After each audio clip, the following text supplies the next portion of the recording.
저는 그날의 일을 잊을 수가 없습니다.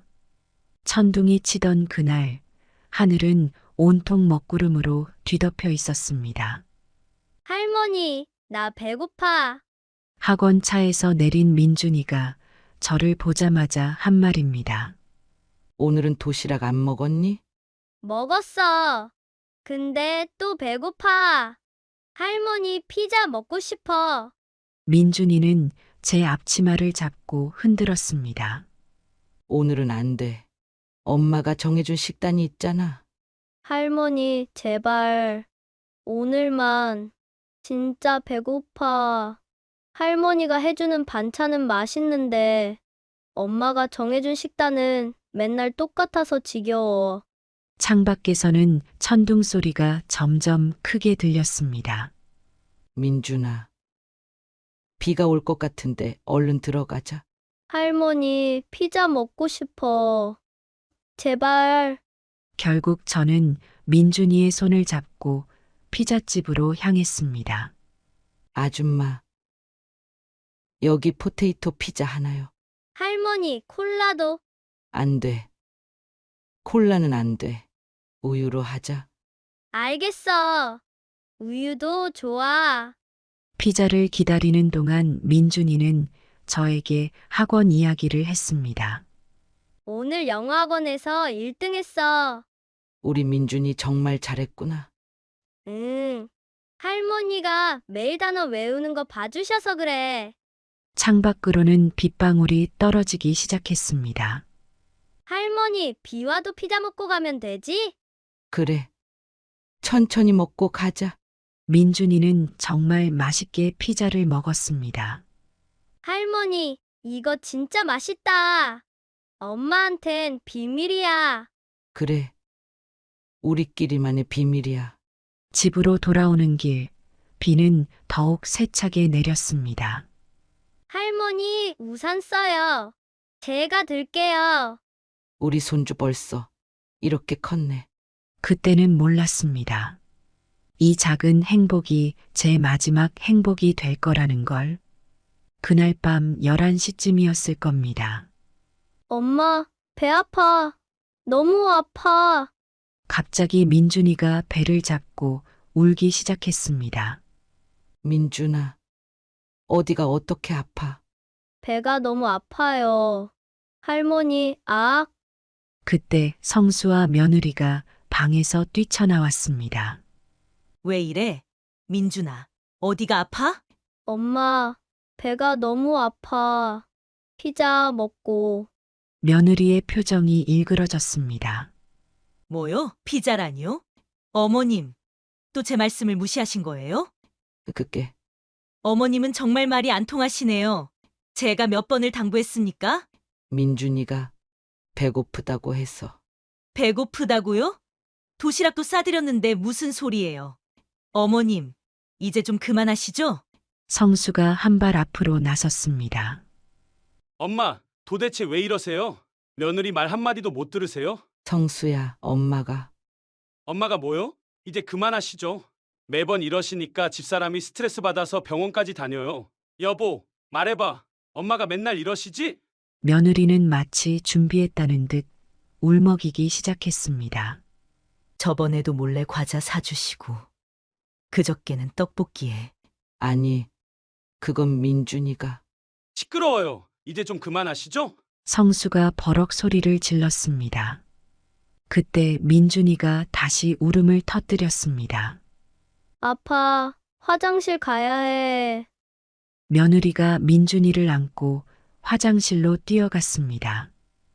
엄마, 이제 진짜 한계예요. 성수야, 너가 어렸을 때는 그만하시라고요. 그때하고 지금하고 달라요. 요즘 애들은 다 관리하면서 키워요. 하지만은 무슨 하지만요. 엄마는 맨날 이러시네. 며느리 스트레스 받아서 우울증 온 거는 생각도 안 하시고. 화장실에서 민준이의 울음소리와 구토하는 소리가 들렸습니다.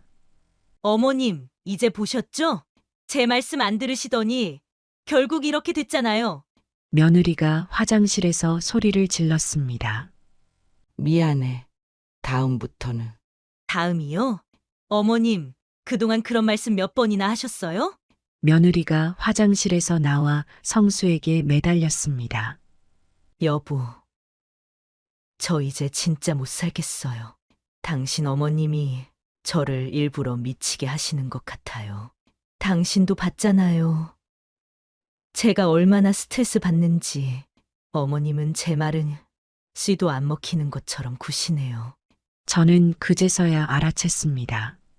며느리의 연기 같은 울음, 민준이의 과장된 복통, 모든 게 이상했습니다. 혹시 제가 뭔가 말을 하려는데 성수가 손을 들어 제지했습니다. 나가주세요. 뭐라고? 당장 나가시라고요. 성수야, 더 이상 못 참겠어요. 엄마가 며느리 못 살게 할 작정이에요? 30년 전 남편을 잃고 혼자 키운 아들이었습니다. 밤낮으로 일하며 대학까지 보냈습니다. 그 아들이 이제 저를 내쫓고 있었습니다. 내가 널 어떻게 키웠는데? 그만하시죠? 또 그 얘기예요? 엄마 혼자 키우느라 힘들었다는? 성수야, 이제 지겹다고요. 그만 나가세요. 며느리가 악을 썼습니다. 어머님은 이제 그만 가셨으면 좋겠어요. 저희도 이제 한계예요. 당신 아들 며느리가 이렇게 고통받는 걸 보고도 모르시겠어요? 아니, 어머님이 왜 우리 집에서 사셔야 되는 거죠? 성수 씨도 이제 부장 달고 저도 일하는데 우리 식구끼리 살면 안 되나요? 어머님은 맨날 성수 씨 어렸을 때 얘기만 하시고 지금은 달라요. 시대가 달라졌다고요. 이제는 정말 나가주세요. 제발요. 당장 나가주세요. 더는 어머님이랑 한 집에서 못 살아요. 제가 미쳐버릴 것 같으니까 제발 나가주세요. 그때 민준이가 다시 화장실에서 울음을 터뜨렸습니다. 아, 배 아파. 할머니가 사준 피자 때문에. 순간 며느리의 눈빛이 달라지는 것을 봤습니다. 마치 승리의 미소 같은 것이 그제서야 모든 게 이해됐습니다. 이건 며느리의 완벽한 각본이었던 겁니다. 당장 나가세요. 오늘 밤으로요. 짐은 내일 오세요. 지금은 그냥 나가주세요. 아들과 며느리가 번갈아 소리를 질렀습니다. 빗소리가 점점 거세졌습니다. 천둥도 아직 멈추지 않았습니다. 그 순간 민준이가 화장실에서 나와 저를 바라봤습니다. 그 눈에 미안함이 가득했습니다. 아이의 눈빛에서 모든 걸 읽을 수 있었습니다. 할머니, 미안해요. 민준이의 작은 속삭임이 들렸습니다. 저는 가방 하나 들고 집을 나섰습니다. 한 방울의 눈물도 흘리지 않았습니다. 이제 알았으니까요. 며느리가 민준이를 시켜서 이 연극을 준비했다는 걸, 피자를 먹자고 조르게 하고 일부러 배탈이 난 척 연기하게 하고 이 모든 게 저를 내쫓기 위한 완벽한 각본이었다는 걸 이제 복수해야 할 때였습니다. 제 방식대로 쫓겨난 그날 저는 눈물 한 방울 흘리지 않은 채 근처 찜질방으로 향했습니다. 30년간의 세월이 주마등처럼 스쳐 지나갔습니다. 남편을 교통사고로 잃고 홀로 성수를 키우기 위해 자동차 부품 공장에 들어간 게 엊그제 같은데 어느새 30년이라는 시간이 흘렀습니다. 처음엔 현장의 말단 시다바리로 시작했지만 하나씩 배워나가며 기술을 익혔습니다. 부품의 온도를 맞추고 적정 시간을 재고 품질을 관리하는 일은 처음엔 어려웠습니다. 하지만 야근과 특근을 반복하다 보니 어느새 몸에 배었고 그렇게 5년 만에 반장이 되었습니다. 성수의 중학교 등록금이 필요할 때면 야근을, 고등학교 학비가 필요할 때면 특근을 했습니다. 대학교 등록금을 위해서는 주말까지 반납했습니다. 주변에서는 제가 너무 무리한다고 말렸지만 저는 멈출 수 없었습니다. 아들의 미래를 위해서라면 무엇이든 할 수 있었으니까요. 그렇게 하루하루를 버텨온 시간이 쌓여 어느새 30년이 되었습니다. 공장에서는 제가 모르는 부품이 없을 정도였고 신입사원들의 교육까지 도맡아 했습니다. 품질 관리는 물론이고 직원 관리까지 제 손을 거치지 않는 일이 없었습니다. 찜질방 안에서 통장을 펼쳐보니 30년간 모은 돈이 5억이 넘었습니다. 퇴직금에 매달 빠듯한 생활 속에서도 꾸준히 부어온 적금들이 제법 큰 돈이 되어 있었습니다. 성수 결혼할 때 보태준 것까지 합하면 6억은 될 것 같았습니다. 찜질방 안에서 앞으로의 계획을 세우고 있는데 옆에서 들려오는 대화가 귀에 들어왔습니다. 언니, 우리 동네 새로 생긴 치킨집 가봤어? 어디? 초등학교 앞에 그거? 맞아. 할머니가 직접 하시는데 장사가 진짜 잘 된대. 우리 은수도 맨날 거기서 사 먹는다고 노래를 부르더라고. 애들이 줄 서서 기다린다며? 할머니가 손수 튀기시는데 뭔가 특별한 비법이 있나 봐. 그러게, 우리 애도 다른 치킨은 안 먹겠대. 할머니가 친손주들처럼 예뻐해 주시니까 애들도 좋아하나 봐. 두 주부의 대화를 듣고 있자니 머릿속에 한 줄기 빛이 스쳐 지나갔습니다. 공장에서 배운 모든 것들이 새롭게 보이기 시작했습니다. 정확한 온도 관리, 시간 조절, 품질 관리, 거기에 사람을 다루는 방법까지. 이 모든 게 새로운 시작을 위한 밑거름이 될 수 있을 것 같았습니다. 다음 날 아침 부동산을 찾아 성순의 아파트 근처 상가를 알아보았습니다. 마침 아파트 바로 앞 상가 건물이 나와 있었고 자리도 좋았습니다. 초등학교와 학원가가 밀집한 이 동네는 제가 찾던 바로 그 장소였습니다. 계약금을 치르면서도 손이 떨리지 않았습니다. 30년간 공장에서 일하며 익힌 손맛을 이제는 다른 방식으로 보여줄 때가 된 것 같았습니다. 기계를 다루던 손으로 이제는 아이들의 마음을 사로잡을 음식을 만들 생각을 하니 가슴이 벅차올랐습니다. 가게 이름을 정하는 데는 오랜 시간이 걸리지 않았습니다. 민준이가 저를 부르던 그 말이 떠올랐기 때문입니다. 간판은 따뜻한 노란색 바탕에 귀여운 할머니 캐릭터로 디자인했고 민준이가 다니는 학원 근처에는 초등학생 특별 할인 전단지를 돌렸습니다. 이제 시작입니다. 공장에서 배운 모든 기술과 경험이 새로운 시작을 위한 발판이 될 것입니다. 성수와 며느리는 모르겠지만 그들이 저를 내쫓은 순간부터 제 새로운 인생은 이미 시작된 것이나 다름없었습니다. 복수는 차갑지만 달콤하게 해야 한다고 생각합니다. 이제 지켜볼 일만 남았습니다. 개업식 날 저는 아침 일찍부터 가게 문을 열었습니다. 성순의 아파트가 한눈에 보이는 이 자리가 제게는 가장 완벽한 장소였습니다. 사장님, 간판 설치 다 됐습니다. 노란 불빛이 환하게 켜지는 순간 제 마음속 깊은 곳에서 무언가가 꿈틀거렸습니다. 아줌마, 여기 새로 생긴 치킨집이에요? 문을 연 지 얼마 되지 않아 첫 손님이 들어왔습니다. 민준이 또래로 보이는 아이였습니다. 그래. 오늘 처음 열었단다. 학생이구나. 네. 땡땡 초등학교 다녀요. 친구들이랑 같이 왔어요. 문 밖에는 몇 명의 아이들이 더 서 있었습니다. 어서들 오너라. 오늘은 특별히 서비스가 많단다. 아이들의 웃음소리가 가게 안을 가득 채웠습니다. 공장에서 배운 온도 관리 기술이 이제는 치킨을 튀기는 데 쓰이고 있다는 게 신기했습니다. 할머니, 이거 진짜 맛있어요. 정말? 할매가 특별한 비법이 있지.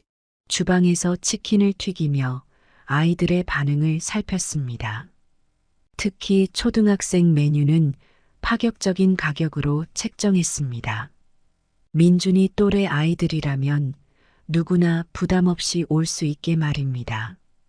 어머, 여기 새로 생긴 치킨집인가 보네? 네. 오늘 오픈했습니다. 초등학생 메뉴는 특별 할인해드려요. 학원 차량이 줄지어 서 있는 곳으로 전단지를 돌리러 나갔습니다. 민준이가 다니는 학원은 물론이고 주변 모든 학원에 전단지를 돌렸습니다. 사장님, 여기 학원가에서 장사하신다고 하니까 손님 많이 오시겠어요. 전단지를 돌리는 아르바이트생의 말에 저는 살짝 미소를 지었습니다. 그래. 특히 저기 학원 아이들이 많이 왔으면 좋겠구나. 민준이가 다니는 학원을 가리키며 말했습니다. 저녁이 되자 가게는 아이들로 북적였습니다. 학교 시간과 학원 수업 사이에 출출해진 아이들이 몰려온 것입니다. 할머니, 여기 또 올게요.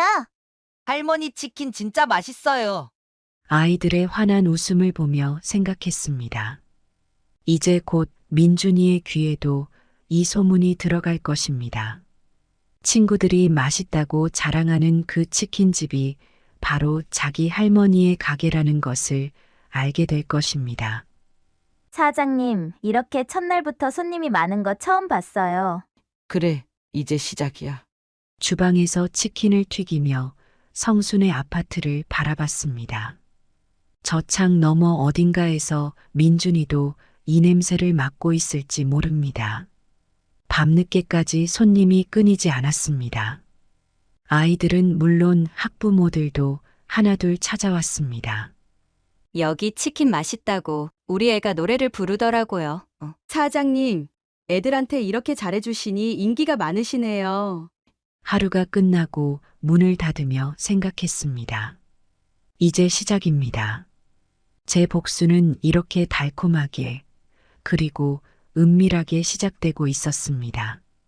가게 불을 끄며 성순의 아파트를 한 번 더 올려다봤습니다. 창가에 어린 그림자가 스치는 것 같았습니다. 문을 연 지 한 달, 제 가게는 하루도 빠짐없이 문전성시를 이뤘습니다. 할머니, 여기 자리 있나요? 할머니, 저희 먼저 왔어요. 매일 오후가 되면 학생들이 줄을 섰습니다. 처음엔 서너 명이 오던 아이들이 이제는 무리를 지어 찾아왔습니다. 사장님, 비결이 뭐예요? 다른 치킨집은 다 한산한데. 아르바이트생이 궁금하다는 듯 물었습니다. 비결? 그냥 내 손주 대하듯 하는 거지. 아이들에게는 작은 간식도 덤으로 챙겨주고 시험 기간엔 응원의 쪽지도 써줬습니다. 공장에서 배운 품질 관리의 기술은 치킨을 튀기는데도 그대로 통했습니다. 어머, 사장님. 우리 애가 이제 다른 치킨은 안 먹겠대요. 맞아요. 얼마나 맛있는지 친구들이랑 매일 와요. 학부모들의 칭찬이 이어졌습니다. 어느 날 민준이가 친구들과 함께 가게에 들어왔습니다. 제 눈과 마주친 민준이의 눈에는 눈물이 그렁그렁했습니다. 어서 와라. 뭐 먹고 싶니? 마치 처음 보는 손님처럼 대했습니다. 하지만 속으로는 손주를 꼭 안아주고 싶은 마음을 겨우 참았습니다. 너희들 아직 숙제 안 했지? 얼른 먹고 가거라. 그거 알아? 사장님이 민준이 할머니래. 민준아, 너희 할머니 치킨집 진짜 맛있다. 부럽다. 우리도 저런 할머니 있으면 좋겠다. 민준이의 친구들이 수군거리는 소리였습니다. 창가에 앉아있는 민준이를 보며 마음이 아팠습니다. 친구들은 할머니 얘기를 하는데 정작 민준이는 아무 말도 못하고 있었으니까요. 민준이의 친구들이 치킨을 먹는 동안 민준이는 계속 저를 바라봤습니다. 무언가 말하고 싶은 듯한 눈빛이었습니다. 할머니, 저 민준아, 얼른 와서 먹어. 친구가 부르자 민준이는 말을 멈췄습니다. 대신 제게 작은 쪽지를 건넸습니다. 할머니 보고 싶어요. 엄마 아빠한테는 비밀이에요. 쪽지를 읽는 순간 눈시울이 뜨거워졌습니다. 하지만 울 수는 없었습니다. 자, 여기 서비스야. 공부 열심히 해야 한다. 평소처럼 웃으며 말했습니다. 아이들이 돌아가고 난 후 주방에서 조용히 눈물을 훔쳤습니다. 할머니, 여기가 그 유명한 치킨집이군요. 맞아요. 우리 애들이 맨날 여기서 산다니까요. 동네 주민들의 발길이 이어졌습니다. 입소문은 날개를 달고 퍼져나갔고 주말이면 줄을 서서 기다리는 손님들로 가게 앞이 북적였습니다. 사장님, 비결이 뭐예요? 이렇게 장사 잘 되는 데는 처음 봤어요. 누군가 물으면 저는 그저 웃으며 대답했습니다. 사랑이죠. 내 손주 대하듯 하는 마음으로 하는 거죠. 치킨집이 자리를 잡아가던 그 즈음 성순의 가정에 먹구름이 드리워지고 있었습니다.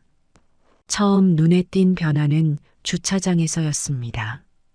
늘 깔끔하게 관리되던 성수의 외제차가 어느 날부터인가 보이지 않았습니다.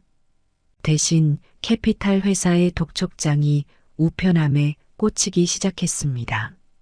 성수는 작년에 부장 자리에서 물러난 뒤 전자부품 제조회사를 차렸다고 했습니다. 회사 생활 15년 동안 모은 퇴직금과 은행 대출은 물론 지인들의 투자금까지 모아 시작한 사업이었습니다. 하지만 예상치 못한 시장 변화와 원자재 가격 상승으로 회사는 위기를 맞이했습니다. 회사 사정이 어려워지자 거래처에서도 하나둘 등을 돌리기 시작했습니다. 직원들 월급도 밀리기 시작했고 결국 대부분의 직원들이 퇴사했다는 소식도 들려왔습니다. 어느 날 민준이가 평소보다 일찍 가게에 찾아왔습니다. 눈가가 붉어 보였지만 저는 모른 척 평소처럼 대했습니다.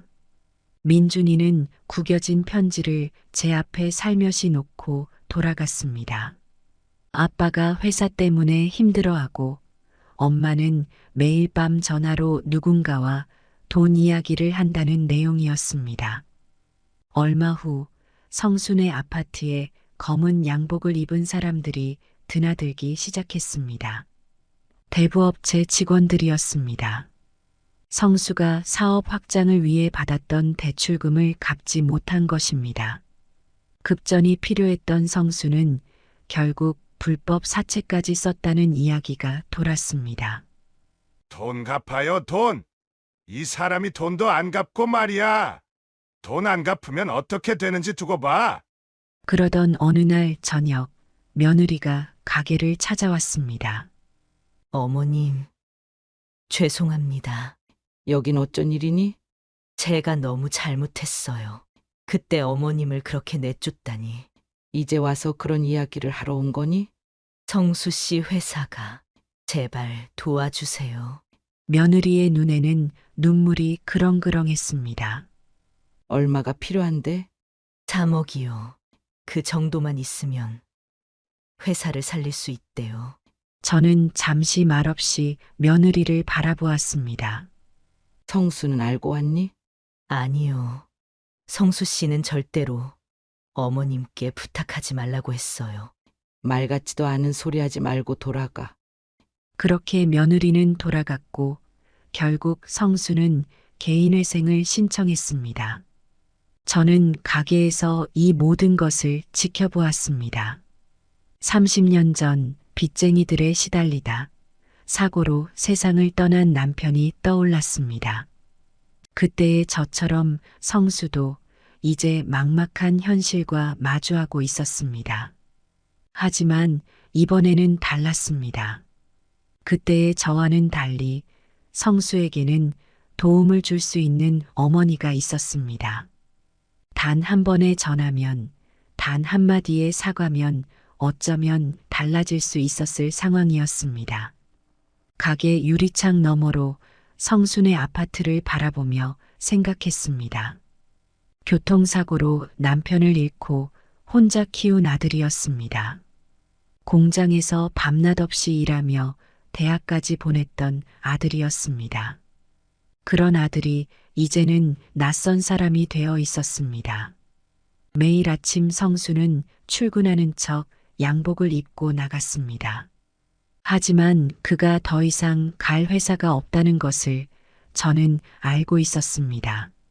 아들의 위기는 이제 시작일 뿐이었습니다. 진짜 복수는 이제부터가 시작이었으니까요. 개인회생 신청 후 한 달이 지났을 무렵 성수가 제 가게를 찾아왔습니다. 늦은 밤이었습니다. 마지막 손님이 막 돌아가고 난 후였습니다. 문을 닫으려는 찰나 술에 취한 듯한 성수가 비틀거리며 들어왔습니다. 한 번도 본 적 없는 허름한 차림새였습니다. 엄마, 여긴 어쩐 일이야. 문 닫을 시간인데.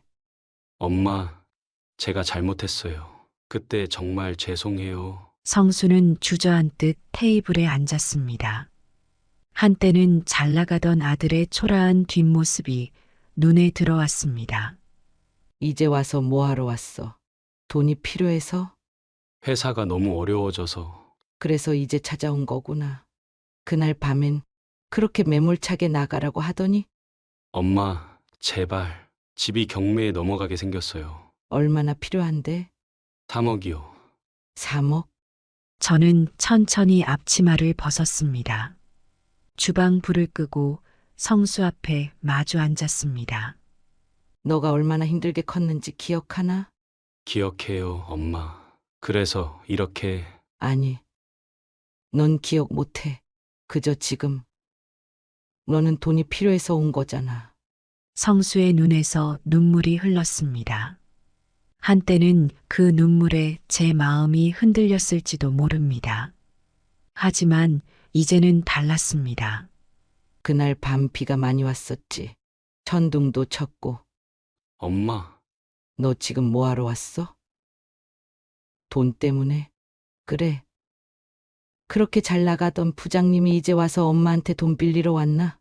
너희가 나한테 어떻게 했는지 기억은 하나? 뭘 그렇게 쳐다봐. 낯설어?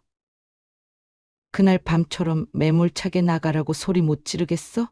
내가 30년 공장에서 허리 굽히고 일한 거. 너 대학 보내고 결혼시킨 거. 그거 다 잊어버리고 며느리 말 한마디에 날 내쫓았잖아. 웃기지 않니? 피자 한 조각 사줬다고. 그것도 손주가 배고프다고 해서 사준 거 가지고. 당장 나가. 너희가 그날 나한테 했던 것처럼 나도 말하는 거야. 뭘 망설여. 돈 없어서 이러고 있어? 내가 왜 도와줘야 하는데? 이제 와서 뭐 미안하다고? 그때 내가 울면서 빌 때는 그렇게 매정하더니 내 자식 내가 잘못 키웠나 봐. 사람이 그렇게 쉽게 변할 수가 있나. 당장 나가. 여긴 내 가게야. 너희가 그렇게 무시하던 그 할매가 이제 이만큼 잃었어. 나 이제 너 같은 아들 없어. 그날 밤 다 끝난 거야. 왜 내가 그날 한 방울도 안 울었는지 알아? 이제는 너무 가슴이 차갑게 식어버려서 돈 줄 생각 없어. 너희가 나한테 했던 것처럼 나도 그렇게 매몰차게 대할 거야. 성수는 고개를 숙이고 돌아갔습니다. 술에 취했던 것 같지도 않았습니다. 일주일 후 성순의 아파트는 경매에 넘어갔습니다. 그리고 그 집은 제가 낙찰받았습니다. 공장에서 일하며 모은 돈과 치킨집 수익으로 충분했습니다. 경매 소식을 들은 성수가 다시 한번 찾아왔습니다. 이번에는 낮이었습니다. 엄마, 우리 집을. 너희가 나가라고 했던 그 집 말하는 거야? 성수는 주저앉아 흐느꼈습니다. 며느리는 밖에서 울고 있었습니다. 한 달을 줄게. 그동안 새 집 알아보고 나가. 제 말에 성수가 고개를 들었습니다. 엄마, 제발 전세금이라도. 전세금? 아, 너가 그날 밤에 내 짐을 다 버리고 나가라고 했을 때처럼 말이야? 성수 내외는 결국 전세금도 건지지 못한 채 근처 월세방으로 떠나야 했습니다. 짐을 싸는 모습을 지켜보며 생각했습니다. 이것이 제가 원한 복수였을까요? 아니었습니다. 이건 시작에 불과했습니다. 새로 이사간 곳은 반지하 월세방이었습니다. 명품 가방만 가득했던 며느리는 중고상에 가방을 모두 내다 팔았다고 합니다. 성수는 대리운전을 시작했습니다. 치킨집 창가에서 그들의 몰락을 지켜보는 일은 생각보다 쉽지 않았습니다. 아들의 추락하는 모습을 보는 것이 아프지 않냐고요? 물론 아팠습니다. 하지만 그날 밤, 천둥이 치던 그날 밤의 기억이 더 아팠습니다. 피자 한 조각 때문에 쫓겨난다는 게 말이 됩니까? 가게를 연 지 6개월이 지났을 무렵 프랜차이즈 본사 설립 문의가 쇄도하기 시작했습니다. 사장님, 이런 치킨 맛은 처음입니다. 프랜차이즈 사업을 같이 하시죠. 대형 치킨 프랜차이즈 회사의 임원들도 찾아왔습니다. 하지만 저는 고개를 저었습니다. 제 치킨집은 제가 직접 운영하고 싶었습니다. 대신 분점 2곳을 더 열었습니다. 모두 제가 직접 관리할 수 있는 거리에 있는 곳이었습니다. 그리고 그중 한 곳이 성순애가 이사간 월세방 근처였습니다. 성수는 대리운전으로 시작해서 택시 운전까지 하고 있다고 들었습니다. 밤낮으로 일했지만 월세도 겨우 내는 형편이었습니다. 카드빚과 회사 부도의 후유증으로 그는 이제 완전한 신용불량자가 되어 있었습니다. 그러던 어느 날 며느리가 제 가게를 찾아왔습니다. 어머님, 저 이제 못 살겠어요. 무슨 일이니? 정수 씨가 너무 무능해요. 이제는 택시 기사 생활도 힘들대요. 면허가 정지됐다나. 며느리의 눈가에는 눈물이 고여 있었지만 그건 분노의 눈물이었습니다. 그래서 어쩌려고? 이혼하려고요. 더는 저런 남자랑 못 살겠어요. 저는 며느리가 내민 이혼 서류를 물끄러미 바라보았습니다. 한 달 전부터 이런 날이 올 것이라고 예상은 했습니다. 성수와 며느리의 큰 싸움은 그날 밤 시작됐습니다. 제 가게 바로 앞에서였습니다. 당신이 무능해서 이 꼴이 된 거야. 시어머니 모시고 살 때는 그래도 좋은 집에 차도 있고 그랬잖아. 너 때문에 어머니를 내쫓은 게 얼마나 큰 실수였는지 이제야 알겠다. 날 탓하지 마. 당신이 사업한다고 설치더니 이 꼴이 된 거잖아. 며느리의 고성이 밤거리에 울려 퍼졌습니다. 저는 가게 안에서 그들의 싸움을 지켜보았습니다. 마치 그날 밤 제가 쫓겨나던 날처럼 비가 내리고 있었습니다. 이혼 소송은 빠르게 진행됐습니다. 며느리는 서둘러 새 생활을 시작하고 싶어 했습니다. 그녀의 통장에는 이제 한 푼도 남아있지 않았으니까요. 성수는 술에 빠져 지냈습니다. 면허 정지로 택시 운전도 못하게 되자 그는 완전히 무너져 버렸습니다. 가끔 그가 제 가게 앞에 서성이는 모습이 보였습니다. 들어오지는 못하고 그저 멀리서 바라보기만 했습니다. 마치 민준이처럼요. 어느 날은 성수가 취해서 제 가게 유리창에 기대어 울고 있었습니다. 엄마, 잘못했어. 정말 잘못했어. 하지만 저는 문을 열어주지 않았습니다. 그날 밤 비를 맞으며 저를 내쫓았던 것처럼 저도 그를 그렇게 내버려 두었습니다. 이제 제 가게는 동네에서 가장 잘 되는 치킨집이 되었습니다. 3개의 분점 모두 문전성시를 이루었고 매출은 날이 갈수록 늘어났습니다. 반면 성수는 이제 아무것도 가진 게 없는 신용불량자가 되어 있었습니다. 아내도 집도 차도 모두 잃었습니다. 이혼 조정이 끝난 날이었습니다. 며느리가 민준이를 데리고 가게를 찾아왔습니다. 어머님, 마지막으로 인사드리러 왔어요. 어디 가려고? 부산으로 가요. 거기서 새로 시작하려고 해요. 민준이는 고개를 푹 숙인 채 한마디도 하지 않았습니다. 며느리의 손을 잡은 아이의 손이 파르르 떨리고 있었습니다. 잠깐 얘기 좀 하자. 가게 안쪽 테이블로 며느리를 불러들였습니다. 부산에 가서 뭐 하게? 친구가 소개해준 일자리가 있어요. 민준이는? 아직 거기까지는 생각 못했어요. 며느리의 눈을 똑바로 바라보았습니다. 그녀의 눈에는 아이에 대한 걱정이라곤 찾아볼 수 없었습니다. 민준이는 여기 두고 가. 네, 너가 지금 민준이까지 데리고 새 출발하기 힘들잖아. 하지만 내가 돈을 좀 줄게. 대신 민준이는 여기 두고 가. 며느리의 눈이 반짝였습니다. 역시 이럴 줄 알았습니다. 얼마 정도로 생각하시는데요? 5천만 원. 며느리는 잠시 고개를 숙였습니다. 그리고 천천히 입을 열었습니다. 민준아, 며느리가 민준이를 불렀습니다. 아이는 고개를 푹 숙인 채 다가왔습니다. 엄마가 잠시 멀리 다녀올게.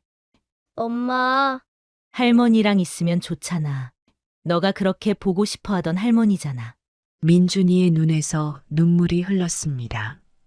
하지만 그 눈물이 슬픔의 눈물인지 기쁨의 눈물인지는 알 수 없었습니다. 울지 마. 엄마가 나중에 보러 올게. 하지만 우리 모두 알고 있었습니다. 그녀가 다시 돌아오지 않을 거라는 것을. 며느리는 그날로 짐을 쌌습니다. 민준이의 짐은 제가 직접 가지러 갔습니다. 반지하 월세방, 민준이의 방은 책 몇 권과 옷가지들이 전부였습니다. 이혼 후 생활고에 시달리며 장난감 하나 제대로 사주지 못했던 걸까요? 할머니, 나 이제 진짜 할머니랑 살 수 있어요? 짐을 옮기는 내내 민준이는 제 손을 꼭 잡고 있었습니다. 그래, 이제 우리 같이 살자. 치킨집 2층으로 민준이를 데리고 올라갔습니다. 이미 아이의 방은 준비되어 있었습니다. 새 책상과 침대, 좋아하는 만화책들로 가득 채워둔 방이었습니다. 할머니, 이게 다 내 거예요? 그래, 다 민준이 거야. 민준이는 그제서야 환하게 웃었습니다. 처음 보는 해맑은 웃음이었습니다. 며느리는 약속대로 부산으로 떠났습니다. 성수는 이혼한 아내를 원망했지만 이미 돌이킬 수 없는 일이었습니다. 이제 제 복수는 끝났습니다. 아니, 어쩌면 이건 복수가 아닐지도 모릅니다. 그저 제자리를 찾아가는 것. 할머니와 손주가 함께 있어야 할 자리로 돌아오는 것. 그게 전부였을지도 모릅니다. 할머니, 피자 먹고 싶어요. 그래. 오늘은 피자 먹자.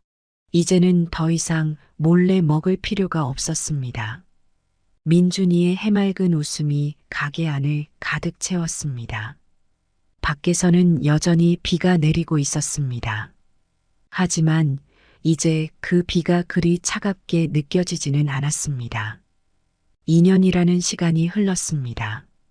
제 치킨집은 이제 도시 곳곳에서 볼 수 있는 프랜차이즈가 되었습니다.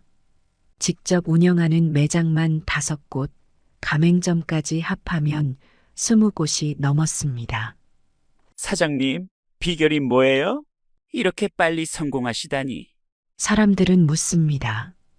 저는 그저 웃으며 대답합니다. 사랑하는 사람을 위한 음식이었으니까요. 민준이는 여전히 제 가게 2층에서 함께 살고 있습니다. 아이의 웃음소리가 집안을 가득 채우는 날들. 그것만으로도 제 인생은 충분히 성공한 것 같습니다. 할머니 치킨이 최고야. 민준이는 이제 당당하게 자랑합니다. 더 이상 창밖에서 서성일 필요도 몰래 들어올 필요도 없으니까요. 저기가 민준이 할머니 가게 본점이래. 육즙이 끝내준다던데. 얼마나 맛있는지 나도 한번 먹어보자. 동네 사람들은 이제 제 이야기를 전설처럼 전합니다. 자식을 위해 모든 걸 바쳤다가 배신당한 할머니가 손주를 지키며 멋지게 인생 역전을 했다고요. 할머니는 정말 대단해요. 그래요. 세상에 이런 일도 다 있구나 싶어요. 사람들은 제 이야기에 공감하고 분노하고 또 감동합니다. 하지만 가끔은 마음 한구석이 아려옵니다. 민준이가 물을 때마다 더욱 그렇습니다. 할머니 아빠는 왜 안 와요? 그럴 때면 저는 아이의 머리를 쓰다듬으며 담담히 대답합니다. 너가 다 커서 판단할 수 있을 때 모든 걸 이야기해 줄게. 성수는 가끔 멀리서 민준이를 바라본다고 합니다. 학교 앞에서, 학원 앞에서, 때론 우리 가게 앞에서. 하지만 결코 다가오지는 않습니다. 그도 알고 있을 겁니다. 자신이 저지른 잘못의 무게를, 그리고 그 대가로 치러야 할 것들을. 할머니, 오늘은 일찍 문 닫아요. 나랑 영화 보러 가기로 했잖아요. 민준이의 제잘거림에 미소가 지어집니다. 가게 문을 닫고 손주와 함께 돌아가는 밤길. 제 발걸음은 그 어느 때보다 당당합니다. 복수는 이렇게 끝이 났습니다. 배신한 자식에게는 철저한 복수를, 그러면서도 손주에게는 한결같은 사랑을 주는 것. 그것이 제가 선택한 방법이었습니다. 가끔 성수의 소식이 들려옵니다. 여전히 대리운전을 하고 있다고 합니다. 며느리는 부산에서 새 삶을 살고 있다는 소문도 있습니다. 하지만 이제 그런 것들은 중요하지 않습니다. 할머니, 내일은 내가 가게 일 놓아줄게요. 우리 민준이가 힘들 텐데. 괜찮아요. 나도 할머니처럼 멋진 사람이 될 거예요. 아이의 말에 가슴 한켠이 먹먹해집니다. 어쩌면 이게 진정한 승리일지도 모릅니다. 복수가 아닌 사랑의 승리, 미움이 아닌 용서의 승리. 밤이 깊어갑니다. 치킨집 간판이 하나둘 꺼져갑니다. 손주와 함께 걷는 골목길에 우리 그림자가 길게 들이웁니다. 이제는 알 것 같습니다. 진정한 복수는 미움이 아닌 더 큰 사랑으로 이기는 것. 그것이 바로 제가 찾은 가장 달콤한 승리였습니다. 저는 이제 손주의 손을 잡고 새로운 이야기를 써내려가고 있습니다. 그리고 그 이야기는 피자 한 조각으로 시작된 복수극보다 훨씬 더 아름다울 것입니다. 세상에는 수많은 복수가 있습니다. 하지만 제 복수는 조금 달랐습니다. 자식에게는 철저했지만 손주에게는 한없이 따뜻했습니다. 한 조각의 피자로 시작된 이야기가 이제는 새로운 불빛이 되어 우리 곁에 머물고 있습니다. 매일 밤 치킨집 간판이 꺼질 때면 민준이는 제 손을 잡고 계단을 올라갑니다. 그 작은 손의 온기 속에서 저는 깨달았습니다. 제가 바랐던 건 복수가 아닌 새로운 시작이었다는 것을. 자식에게 배신당한 쓰라림은 손주에 대한 사랑으로 채워졌습니다. 그들에게는 매정했지만 그만큼 민준이에겐 따뜻했습니다. 이것이 제가 선택한 복수였고 또 다른 의미의 승리였습니다. 어둠이 내려앉은 거리에 우리 둘의 그림자가 하나로 겹쳐질 때면 가슴 한켠이 시리도록 행복해집니다. 그날 밤 쏟아지던 빗속에서 시작된 이야기는 이제 새로운 장을 써내려가고 있습니다. 냉정한 복수와 뜨거운 사랑이 공존하는 이야기. 그것이 바로 제가 선택한 결말이었습니다. 치킨집 불빛이 꺼져가는 밤거리에서 저는 손주의 손을 잡고 계단을 올라갑니다.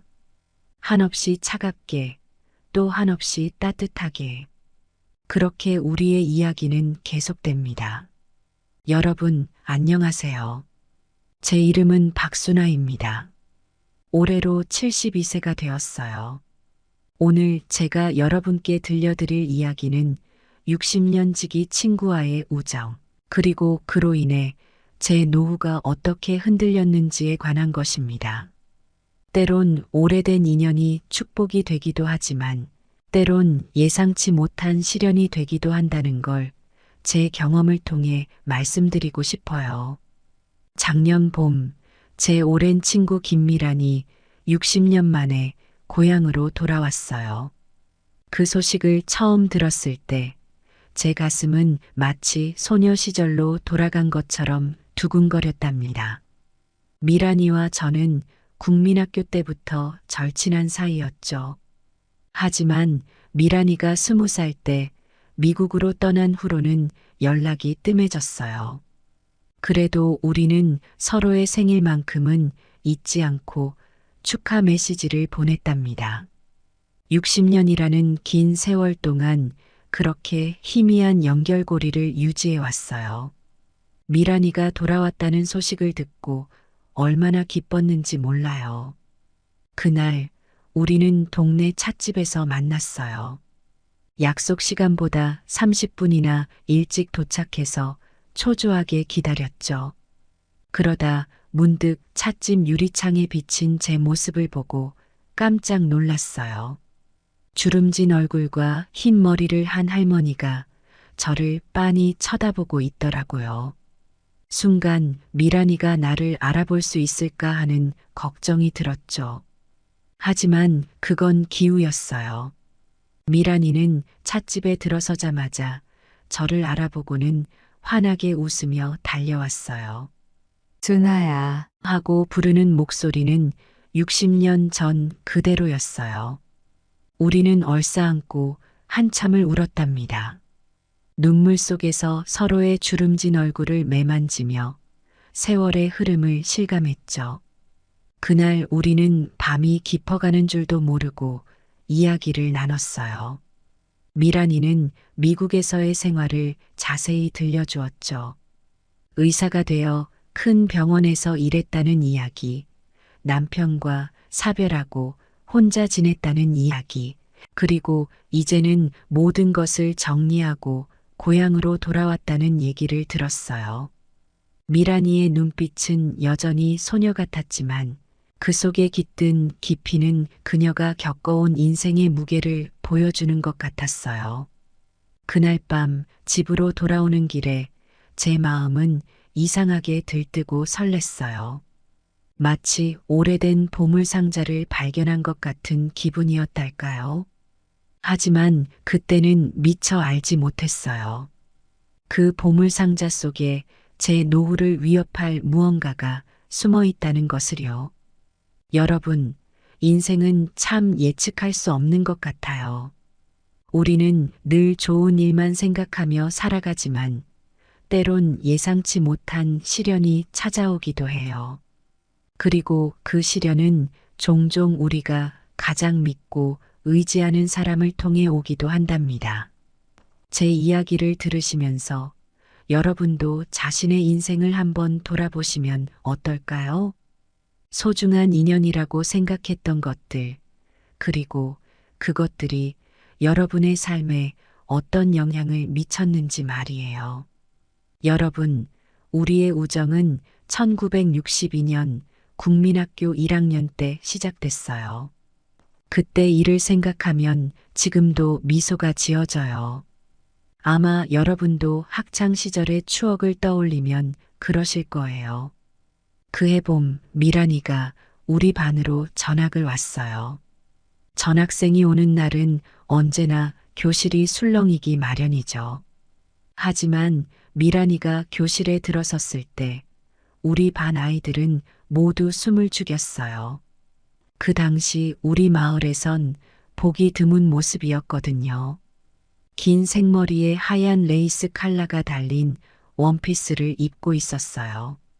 마치 외국 영화에서 튀어나온 것 같은 모습이었죠. 선생님께서 미란이를 소개하셨어요. 자, 이 친구는 서울에서 전학 온 김미란이란다. 모두 친하게 지내주렴. 미란이는 쑥스러운 듯 고개를 숙이고 있었어요. 그때 저는 왠지 모르게 미란이가 불쌍해 보였어요. 새로운 환경에 적응해야 하는 미란이의 마음이 느껴졌나 봐요. 쉬는 시간, 아이들은 모두 미란이를 신기하게 쳐다보기만 했죠. 아무도 말을 걸지 않았어요. 저는 용기를 내어 미란이에게 다가갔어요. 안녕, 나는 박순아야. 너의 짝꿍이 될 거야. 미란이는 놀란 듯 저를 쳐다보더니 환하게 웃었어요. 안녕, 순아야. 나랑 친구할래? 그 순간부터 우리는 가장 친한 친구가 되었답니다. 미란이의 아버지는 미국 유학을 다녀오신 의사셨어요. 그래서 미란이네 집에 가면 늘 신기한 것들이 많았죠. 처음으로 코카콜라를 마셔본 것도 치즈를 먹어본 것도 다 미란이네 집에서였어요. 미란이는 제게 영어로 된 그림책도 보여주곤 했어요. 비록 글자는 읽지 못했지만 그 화려한 그림들을 보며 우리는 상상의 나래를 펼쳤답니다. 순아야, 우리 나중에 커서 미국에 같이 가자. 미란이가 그렇게 말하면 저는 고개를 끄덕였어요. 그때는 미국이 어떤 곳인지도 모르면서 말이에요. 하지만 미란이와 함께라면 어디든 갈 수 있을 것 같았죠. 미란이는 저에게 꿈과 희망을 심어준 친구였어요. 우리는 함께 공부하고 놀고 꿈을 키웠죠. 미란이는 의사가 되고 싶다고 했고 저는 선생님이 되고 싶다고 했어요. 서로의 꿈을 응원하며 우리는 더욱 가까워졌답니다. 그렇게 초등학교를 졸업하고 중학교, 고등학교를 함께 다녔어요. 청소년기의 우정이란 게 참 특별하잖아요.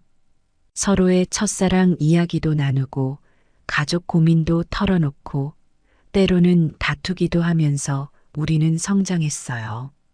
미란이는 항상 제 곁에서 저를 응원해주는 든든한 지원군이었죠. 하지만 인생이란 건 참 예측할 수 없는 것 같아요. 고등학교를 졸업하던 해 우리의 길은 서서히 달라지기 시작했어요. 미란이는 의대 진학을 위해 열심히 공부했고 저는 글쎄요, 그때 당시 저는 미래에 대한 뚜렷한 계획이 없었던 것 같아요. 지금 생각해보면 그때부터 우리의 삶은 다른 방향으로 흘러가기 시작했던 거예요. 하지만 그 당시에는 미처 알지 못했죠. 우리는 여전히 가깝고 돈독한 친구 사이였으니까요. 고등학교를 졸업하던 해, 저와 미란이의 인생은 크게 달라지기 시작했어요. 미란이는 우수한 성적으로 서울의 명문의과대학에 합격했고, 저는 가정 형편 때문에 곧바로 취직을 해야 했죠.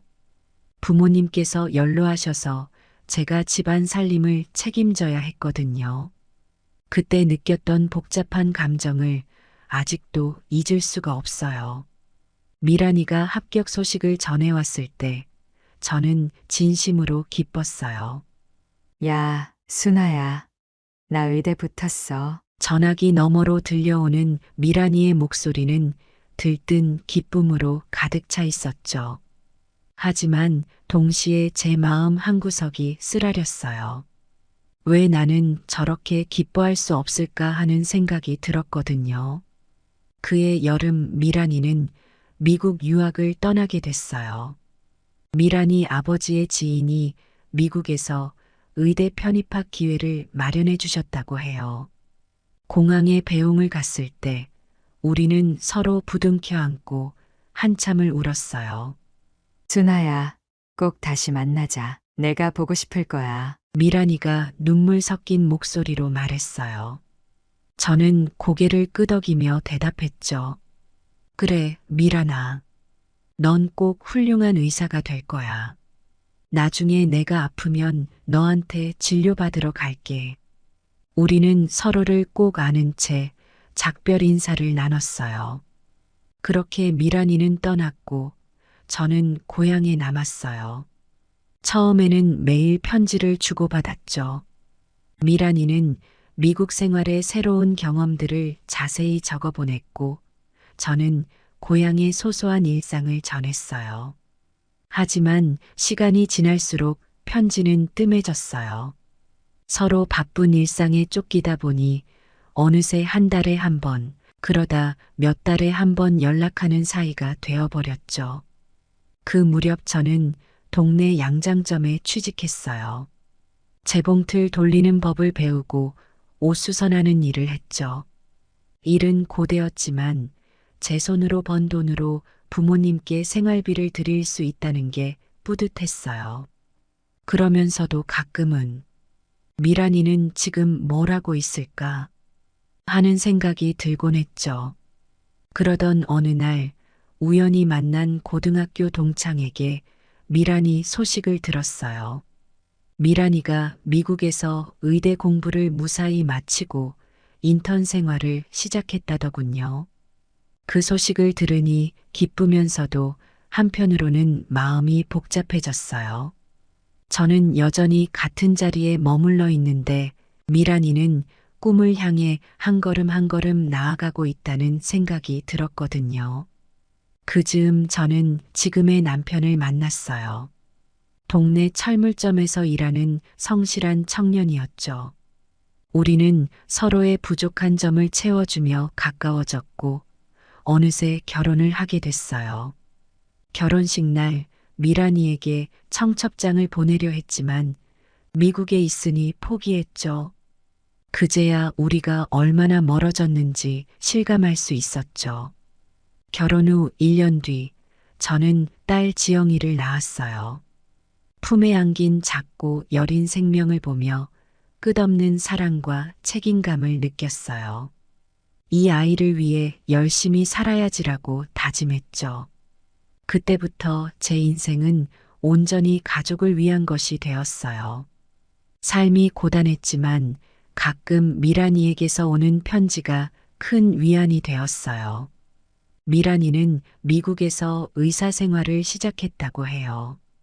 편지 속에는 늘 밝고 긍정적인 이야기들로 가득했죠. 저는 친구가 자랑스러웠지만 한편으로는 제 처지가 초라하게 느껴지기도 했어요. 그래도 저는 제 삶에 감사하려 노력했어요. 건강한 딸과 성실한 남편, 그리고 아직 살아계신 부모님. 제게는 소중한 것들이 많았으니까요. 하지만 가끔 밤에 혼자 일기를 쓰다 보면 만약 나도 미란이처럼 공부를 계속했다면 하는 생각이 들 때도 있었어요. 세월이 흘러 제 나이 40이 되었을 때 저는 시장에서 작은 가게를 열었어요. 지영이의 학비를 벌기 위해서였죠. 남편의 월급만으로는 빠듯했거든요.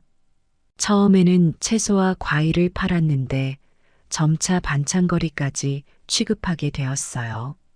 매일 새벽 4시에 일어나 시장에 나가 물건을 떼어오고 밤늦게까지 장사를 했죠. 힘들었지만 지영이가 좋은 환경에서 공부할 수 있다는 생각에 견딜 수 있었어요. 그때 만난 이웃 상인 홍영자 씨는 제 둘째 언니 같은 존재였어요. 영자 언니는 저보다 10살 정도 많았는데 남편과 사별하고 혼자 두 아들을 키우고 있었죠. 우리는 서로의 처지가 비슷해서 금방 가까워졌어요. 영자 언니는 제가 힘들 때마다 따뜻한 말 한마디를 건네주셨죠. 순하야, 너는 참 좋은 엄마야. 지영이가 커서 꼭 효도할 거야. 그 말을 들을 때마다 눈물이 날 것 같았어요. 한편 미란이는 미국에서 큰 병원의 의사로 성공했다고 해요. 가끔 보내오는 사진 속 미란이는 늘 화려하고 당당해 보였죠. 흰 가운을 입고 환하게 웃고 있는 모습을 보면 가슴 한편이 뭉클해졌어요. 우리 미란이가 정말 의사가 되었구나. 하지만 동시에 부러움과 씁쓸함도 느꼈어요. 저는 여전히 시장 바닥에 앉아 채소를 파는데 미란이는 병원에서 사람들을 살리는 일을 하고 있잖아요. 가끔은 내가 잘못 살았나? 하는 생각이 들기도 했죠. 그럴 때마다 영자 언니가 다독여 주셨어요. 순하야, 너의 인생이 미란이보다 못한 게 아니야. 너는 너의 자리에서 최선을 다하고 있잖아. 그게 얼마나 대단한 일인 줄 알아? 그 말씀에 위로를 받으면서도 마음 한구석에는 여전히 허전함이 남아 있었어요. 그래서 더 열심히 일했던 것 같아요. 아침 일찍부터 밤늦게까지 장사를 하고 틈틈이 반찬도 만들었죠. 손님들이 제 반찬을 맛있다고 칭찬해 주실 때면 그제야 조금 뿌듯해졌어요. 지영이가 중학교에 입학할 무렵 우리 가게는 동네에서 제법 소문난 반찬 가게가 되었어요. 단골 손님들도 늘어났고 수입도 조금씩 나아졌죠. 그 즈음 미란이에게서 편지가 왔어요. 미국에서 큰 병원의 과장이 되었다는 소식이었죠. 편지 속에는 화려한 파티 사진도 몇 장 들어 있었어요. 그 사진들을 보면서 복잡한 감정이 들었어요. 기쁨과 부러움, 그리고 약간의 서글픔이 뒤섞인 감정이었죠. 하지만 이내 마음을 다잡았어요. 미란이는 미란이의 길을 가고 있고 나는 나의 길을 가고 있는 거야. 둘 다 소중한 거지. 그날 밤 오랜만에 일기를 썼어요. 오늘 미란이에게서 편지를 받았다. 미란이는 정말 대단해졌다. 나는 여전히 시장에서 반찬을 팔고 있지만 그래도 행복하다. 지영이가 건강하게 자라고 있고 남편도 성실하게 일하고 있으니까 우리 모두 각자의 자리에서 최선을 다하고 있는 거야. 그렇게 저는 제 삶에 감사하는 법을 조금씩 배워갔어요. 미란이의 화려한 삶이 부럽기도 했지만 제 곁에 있는 소중한 사람들을 생각하면 마음이 따뜻해졌죠. 영자 언니, 단골 손님들, 그리고 무엇보다 제 가족. 이들이 있어 제 인생은 충분히 행복하고 의미 있었어요. 작년 봄 갑자기 미란이가 고향에 돌아왔다는 소식을 들었어요. 처음에는 믿기지 않았어요. 60년 만에 귀향이라니 마치 꿈 같았죠. 알고 보니 미란이는 은퇴 후 고향에서 여생을 보내기로 결심했다더군요. 미란이와의 재회날, 저는 아침부터 가슴이 두근거렸어요. 오랜만에 화장도 하고 좋은 옷도 꺼내 입었죠. 약속 장소인 동네 카페에 도착했을 때 미란이는 이미 와서 기다리고 있었어요. 미란이를 본 순간 저는 깜짝 놀랐어요. 화려한 보석과 명품 가방을 한 미란이의 모습이 너무나 달라 보였거든요. 저는 순간 제 초라한 모습이 부끄러워졌어요. 하지만 미란이는 그런 제 모습에 아랑곳하지 않고 반갑게 저를 끌어안았어요. 준아야, 보고 싶었어. 미란이의 목소리에 담긴 따뜻함에 제 마음도 녹아내렸어요. 우리는 몇 시간 동안 이야기를 나눴어요. 미란이는 미국에서의 생활과 의사로서의 경험, 그리고 은퇴 후의 계획들을 열정적으로 들려주었어요. 저는 그저 듣기만 했죠. 제 소소한 일상이 미란이의 화려한 인생에 비하면 아무것도 아닌 것 같았거든요. 그러다 미란이가 갑자기 제안을 했어요. 준아야, 우리 함께 미국 여행 갈래? 내가 그동안 살았던 곳들을 보여주고 싶어. 미란이의 말에 저는 깜짝 놀랐어요. 에이, 무슨, 나 같은 촌부가 어떻게 미국을 가? 제가 망설이자 미란이는 재빨리 덧붙였죠. 걱정 마. 경비는 내가 다 낼게. 너가 함께 가주는 것만으로도 나는 충분해. 순간 저는 가슴이 뛰었어요. 미국이라니 꿈에도 생각해보지 못한 일이었죠. 하지만 동시에 불안감도 밀려왔어요. 가게는 어떡하지? 남편과 지영이는? 그리고 영자 언니는? 미란이의 제안에 처음엔 망설였어요. 하지만 미란이의 끈질긴 설득에 결국 동의하고 말았죠. 그래, 가보자. 평생 단 한 번뿐일 기회일지도 모르니까. 제 대답에 미란이는 환하게 웃었어요. 집에 돌아와 남편과 지영이에게 이야기했어요. 처음에는 놀라는 눈치였지만 이내 둘 다 흔쾌히 허락해 주었죠. 엄마, 꼭 다녀오세요. 저희가 잘 지내고 있을 테니 걱정 마세요. 지영이의 말에 눈물이 났어요. 영자 언니에게 말했을 때는 언니가 오히려 저를 다그쳤어요. 순아야, 이런 기회가 몇 번이나 있겠어? 걱정 말고 다녀와. 내가 너 가게 봐줄게. 언니의 말씀에 용기를 얻었죠. 그렇게 저는 미란이와 함께 미국행 비행기에 올랐어요. 비행기 안에서 창밖을 내다보며 생각했죠. 이게 정말 현실일까? 내가 정말 미국에 가고 있는 걸까? 가슴 한편으로는 설렘과 기대가, 다른 한편으로는 불안과 걱정이 교차했어요. 그때는 미처 몰랐죠. 이 여행이 제 인생을 완전히 뒤흔들어 놓을 거라는 걸요. 때로는 우리 인생에서 가장 큰 변화가 가장 예상치 못한 순간에 찾아오는 법이에요. 그리고 그 변화가 항상 좋은 것만은 아니라는 것도 곧 깨닫게 될 거예요. 미국에 도착하자 미란이는 절 호화로운 호텔과 유명 관광지로 데려갔어요. 처음 경험하는 호사에 정신이 얼떨떨했답니다. 뉴욕의 화려한 야경, 라스베가스의 번쩍이는 카지노, 그랜드 캐년의 웅장한 절경.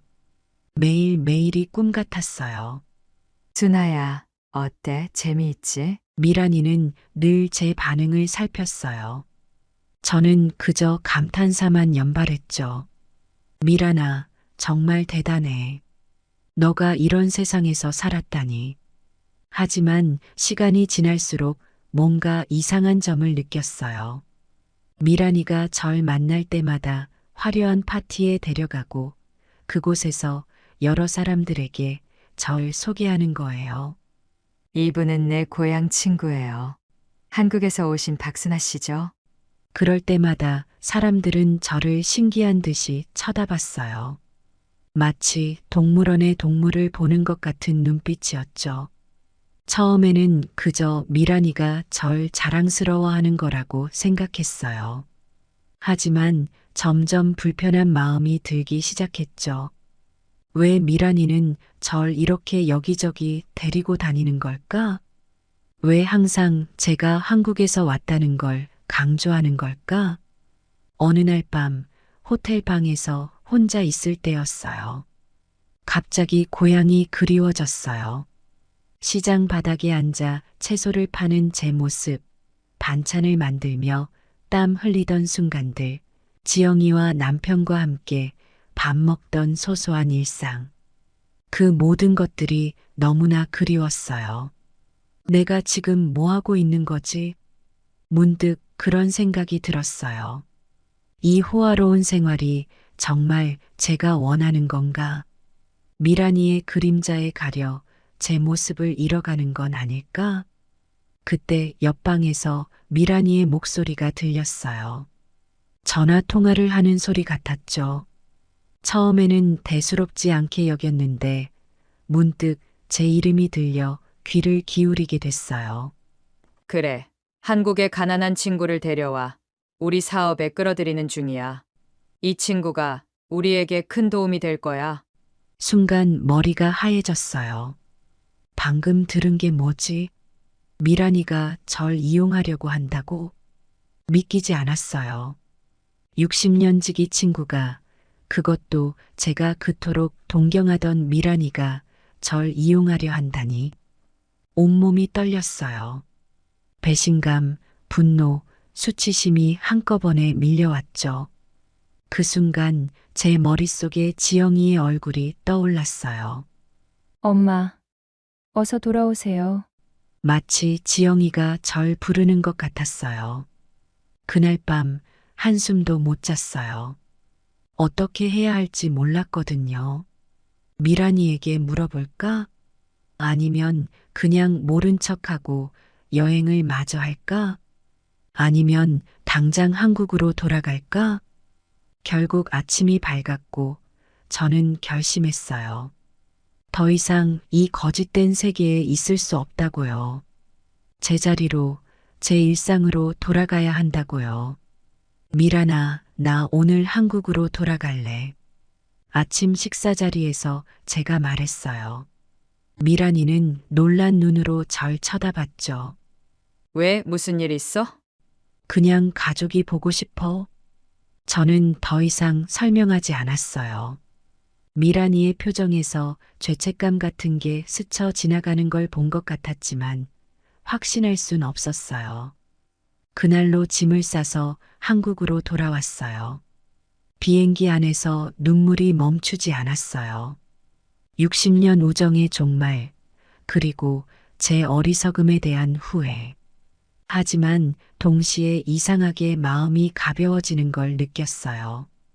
이제 다시 제자리로, 제 일상으로 돌아갈 수 있다는 안도감 때문이었을까요? 공항에 마중 나온 지영이를 보자마자 눈물이 왈칵 쏟아졌어요. 엄마, 왜 이렇게 일찍 오셨어요? 지영이가 걱정스러운 얼굴로 물었어요. 저는 그저 지영이를 꼭 안아줬어요. 우리 지영이가 보고 싶어서. 집에 돌아와 지영이에게 모든 것을 털어놓았어요. 미란이와의 우정, 미국 여행, 그리고 들은 이야기까지. 집에 돌아온 후 며칠 동안 저는 깊은 우울에 빠졌어요. 60년 지기 친구에게 배신당했다는 생각에 마음이 무너져 내렸죠. 밤마다 베개를 적시며 울었어요. 왜 미란이가 그랬을까? 내가 뭘 잘못했나? 하는 생각들로 머릿속이 복잡했어요. 그러던 어느 날 영자 언니가 찾아왔어요. 준하야, 무슨 일 있었던 거야? 얼굴이 왜 이렇게 헬쓱해졌어? 언니의 따뜻한 말 한마디에 저는 또다시 눈물을 쏟고 말았어요. 그동안 있었던 일들을 모두 털어놓았죠. 영자 언니는 제 이야기를 묵묵히 들어주셨어요. 그리고 한참을 생각하더니 입을 열었죠. 준하야, 너 친구 미란이 혹시 글로벌 땡땡이라는 회사 얘기를 하지 않았니? 저는 깜짝 놀랐어요. 네, 맞아요. 언니는 어떻게 아셨어요? 아이고, 그 회사 다단계 판매 회사야. 요즘 노인들 사이에서 한창 문제가 되고 있어. 영자 언니의 말에 저는 충격을 받았어요. 알고 보니 글로벌 땡땡은 노인들을 대상으로 고가의 건강기능식품을 판매하는 다단계 업체였어요. 미국 본사가 있고 최근 한국 시장에 진출하려 한다는 거예요. 그 회사가 요즘 한국의 시골 노인들을 타겟으로 삼고 있대. 특히 해외에 연고 있는 노인들을 찾아다닌다더라. 영자 언니의 설명을 들으며 저는 점점 더 혼란스러워졌어요. 미란이가 절 이용해 이런 사업을 하려 했다니 믿기지 않았어요. 그날 밤 오랜만에 용기를 내어 미란이에게 전화를 걸었어요. 처음엔 망설였지만 60년 우정을 그렇게 허무하게 끝내고 싶지 않았거든요. 미란이는 제 전화를 받자마자 울음을 터뜨렸어요. 준아야, 미안해. 정말 미안해. 미란이의 흐느끼는 목소리를 들으니 제 마음도 아팠어요. 미란이는 모든 걸 털어놓았어요. 은퇴 후 사기를 당해 경제적 어려움을 겪던 중 우연히 이 회사를 알게 되었고 고향에 돌아와 사업을 시작하려 했다는 거예요. 처음엔 단순히 절 도와주고 싶은 마음에 여행을 제안했지만 점점 욕심이 생겼다고 해요. 난 너가 행복해지길 바랐어, 순아야. 하지만 동시에 나도 성공하고 싶었나 봐. 그 과정에서 널 이용하려 했던 거야. 용서해줘. 미란이의 고백을 들으며 저는 복잡한 감정에 휩싸였어요. 분노, 연민, 그리고 이상하게도 안도감이 동시에 느껴졌죠. 전화를 끊고 한참을 생각했어요. 미란이를 용서해야 할까? 아니면 모든 관계를 끊어야 할까? 쉽게 결정할 수 없었어요. 그날 밤 꿈에서 어릴 적 미란이와 함께 뛰어놀던 모습을 보았어요. 순수했던 그 시절의 우정이 떠올랐죠. 눈을 뜨고 나서도 그 꿈의 여운이 계속 남아 있었어요. 다음 날 아침, 저는 미란이에게 다시 전화를 걸었어요. 미란아, 우리 얘기 좀 할까? 미란이는 잠시 머뭇거리더니 대답했어요. 그래, 순아야. 정말 고마워. 그날 오후, 어릴 적 자주 놀던 동네 뒷산에 가서 전화를 했어요. 미란이의 목소리를 듣는 순간 눈물이 흘렀죠. 긴 대화를 나누며 우리는 서로의 아픔과 후회, 그리고 희망에 대해 이야기했어요. 그날의 대화가 우리 우정의 전환점이 되었어요.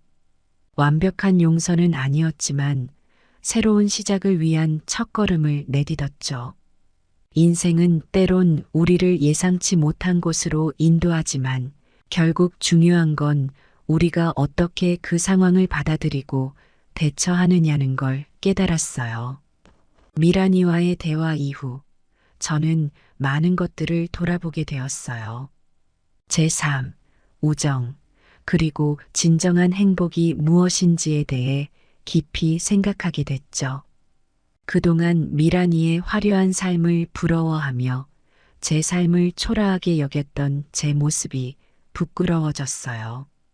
집으로 돌아오는 길, 문득 우리 동네 골목길이 새롭게 보이더라고요. 20년 넘게 매일 지나다녔던 길인데 그날따라 유난히 정겹고 아름답게 느껴졌어요. 담장 너머로 보이는 할머니의 화분들, 골목 어귀에서 놀고 있는 아이들, 저녁 준비하는 냄새. 이 모든 것들이 제 일상이었고 제 삶이었던 거예요. 그날 저녁 오랜만에 가족들과 함께 식사를 했어요. 남편과 지영이, 그리고 이제는 대학생이 된 손주까지. 평범한 집밥이었지만 그 어느 때보다도 맛있게 느껴졌어요. 식사를 하며 가족들과 나누는 소소한 대화, 지영이의 직장 이야기, 손주의 학교 생활 이야기. 이런 게 진짜 행복이구나 싶었어요. 다음 날 저는 여느 때와 같이 시장으로 향했어요. 하지만 마음가짐은 달랐죠. 더 이상 제 일을 부끄러워하지 않기로 했어요. 오히려 자부심을 가지기로 했죠. 제가 만든 반찬으로 누군가의 식탁이 풍성해진다고 생각하니 가슴이 뭉클해졌어요. 시장에 도착하자 영자 언니가 반갑게 맞아주셨어요. 순아야, 얼굴이 좋아 보인다. 무슨 좋은 일 있었어? 저는 미소를 지으며 대답했어요. 네, 언니. 제 삶이 얼마나 소중한지 깨달았어요. 그날부터 저는 일을 대하는 태도가 달라졌어요. 더 정성껏 반찬을 만들고 손님들과 더 따뜻하게 대화를 나눴죠. 그러자 신기하게도 장사가 더 잘 되기 시작했어요. 단골 손님들이 늘어나고 입소문을 타고 새로운 손님들도 찾아왔어요. 한 달쯤 지났을 때 미란이가 다시 찾아왔어요. 이번엔 화려한 옷차림도 명품 가방도 없었죠. 그저 소박한 모습이었어요. 순아야, 내가 잘못 생각했어. 너의 삶이 얼마나 아름다운지 이제 알겠어. 미란이의 말에 저는 그저 웃음 지었어요. 미란아, 우리 이제 서로의 모습 그대로를 인정하고 사랑하자. 그 후로 미란이는 종종 제 가게에 들러 일을 도와주곤 했어요. 처음엔 어색해하던 손님들도 점차 미란이를 받아들이기 시작했죠. 미란이도 이 소박한 일상에서 새로운 기쁨을 찾아가는 것 같았어요. 시간이 흘러 우리 가족이 오랜만에 지영이의 생일을 맞아 특별히 외식을 하기로 했죠. 식당에 도착해서 자리에 앉았을 때 반가운 목소리가 들렸어요. 순아야. 고개를 돌려보니 미란이가 환한 미소를 지으며 다가오고 있었어요. 아이고, 지영야 생일 축하한다.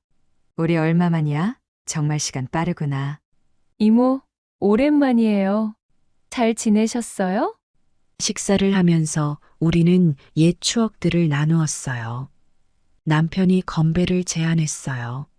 자, 오늘 우리 지영의 생일을 축하하며 모두의 건강과 행복을 위해 건배합시다. 모두가 즐겁게 잔을 부딪히는 모습을 보며 가슴이 뭉클해졌어요. 미란이가 제 손을 살짝 잡으며 속삭였어요. 순아야, 넌 정말 복받은 사람이야. 이렇게 화목한 가족이 있다니. 그 말을 듣는 순간 제 눈에 눈물이 고였어요. 평범하지만 행복한 우리 가족, 그리고 오랜 세월 함께한 친구. 이 모든 것이 제 인생의 가장 큰 축복이라는 걸 다시 한번 깨달았답니다. 그날 밤 집에 돌아와 거울을 보며 생각했어요. 주름진 얼굴, 반찬 냄새 밴 옷, 거칠어진 손. 하지만 이 모든 것들이 제 인생이고 제 자랑이라는 걸 이제는 알아요. 화려하지 않아도 대단하지 않아도 충분히 가치 있는 삶이라는 걸 깨달았죠. 여러분, 인생에는 정답이 없어요. 각자의 위치에서 최선을 다하며 살아가는 것, 그리고 그 과정에서 행복을 찾는 것. 그게 바로 우리가 추구해야 할 진정한 성공이 아닐까요? 이제 저는 매일 아침 감사하는 마음으로 하루를 시작해요. 제 곁에 있는 소중한 사람들, 제가 할 수 있는 일, 그리고 이 평범한 일상에 감사하며 살아가고 있답니다. 그 일 이후 저는 인생의 진정한 의미를 다시 생각하게 되었어요.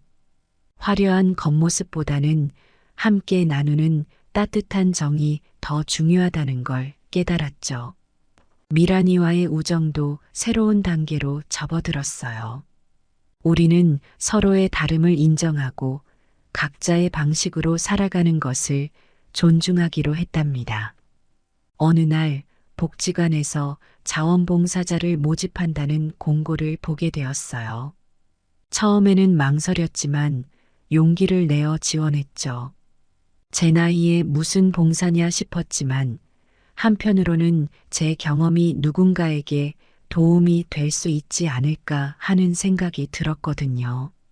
복지관에서 처음 맡은 일은 독거 노인분들께 반찬을 만들어 전달하는 것이었어요. 제가 평생 해온 일이라 자신 있게 할 수 있었죠. 반찬을 받으시는 어르신들의 환한 미소를 볼 때마다 가슴이 뭉클해졌어요. 아, 이런 게 진정한 행복이구나 하는 생각이 들었죠. 봉사를 다니면서 많은 분들을 만났어요. 각자의 사연과 아픔이 있었지만 모두 꿋꿋이 살아가고 계셨죠. 그분들의 이야기를 들으며 제 삶을 돌아보게 되었어요. 저도 모르게 불평불만이 많았던 제 모습이 부끄러워졌답니다. 어느 날은 복지관에서 글쓰기 강좌가 열렸어요. 호기심에 참여해 봤는데 이게 웬걸? 제 이야기를 글로 쓰는 게 너무 재미있는 거예요. 선생님께서 제 글을 읽어보시곤 말씀하셨죠. 박순아님, 정말 재미있는 인생 이야기네요. 이걸 책으로 써보는 건 어떨까요? 처음에는 농담인 줄 알았어요. 제가 무슨 작가라고. 하지만 선생님과 주변 분들의 격려에 용기를 내어 조금씩 글을 써나가기 시작했어요. 제 인생 이야기를, 시장에서의 에피소드를, 그리고 미란이와의 우여곡절을 솔직하게 풀어냈죠. 글을 쓰면서 제 인생을 다시 한번 돌아보게 되었어요. 힘들었던 순간들, 기뻤던 순간들, 후회되는 일들. 모든 것들이 제 삶을 이루는 소중한 조각들이었다는 걸 깨달았죠. 6개월 후, 놀랍게도 제 이야기가 책으로 출간되었어요. 처음 책을 받아들었을 때의 그 감격을 잊을 수가 없어요. 제 이름이 찍힌 책 표지를 보니 꿈만 같았죠. 책이 생각보다 많은 분들의 공감을 얻었어요. 특히 제 또래 어르신들이 좋아해 주셨죠.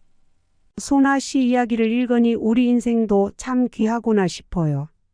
라는 말씀을 들을 때마다 가슴이 뭉클해졌어요.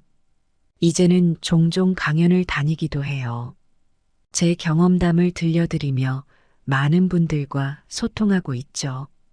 처음에는 부끄럽고 어색했지만 이제는 제 이야기가 누군가에게 위로와 힘이 된다는 생각에 감사한 마음으로 임하고 있어요. 미란이도 제 변화를 응원해주고 있어요. 가끔 함께 강연을 다니기도 하죠. 우리의 우정 이야기가 많은 분들께 감동을 주나 봐요. 60년 지기 친구가 함께 서 있는 모습 자체가 힘이 된다고 하시더라고요. 돌이켜보면 참 많은 일들이 있었어요. 힘들고 고단한 시간도 있었지만 그 모든 것들이 지금의 저를 만들어준 소중한 경험이었죠. 이제는 매일 아침 거울을 보며 제 자신에게 말해요. 순아야, 넌 참 열심히 살았어. 앞으로도 행복하게 살자. 여러분, 우리 인생에는 늦은 때가 없어요. 새로운 시작은 언제든 가능해요. 저처럼 평범한 시장 할매도 작가가 되고 강연자가 될 수 있답니다. 중요한 건 자신을 믿고 한 걸음씩 나아가는 거예요. 여러분의 인생도 아름답고 의미 있는 이야기가 될 거예요. 그걸 믿으세요.